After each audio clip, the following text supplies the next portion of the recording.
বন্ধুরা, একটা সময় গেছে যে সময় হয়তো সে কিন্তু আপনাকে কিন্তু ডিসরেসপেক্ট করেছে, আপনার এই ভালোবাসাটা অ্যাকসেপ্ট করেনি এবং সে হয়তো আপনাকে বিভিন্নভাবে বিভিন্ন উপায়ে সরিয়ে দেবার জন্য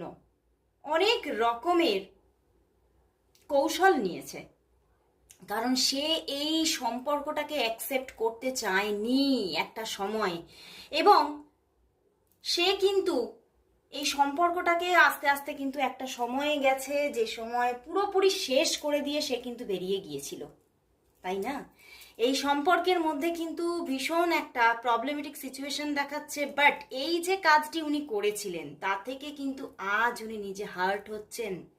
যে আমি যা করেছি অ্যাকচুয়ালিতে সেটা ভুল করেছি, আমি যা করেছি একদমই সেটা ঠিক নয়, আমি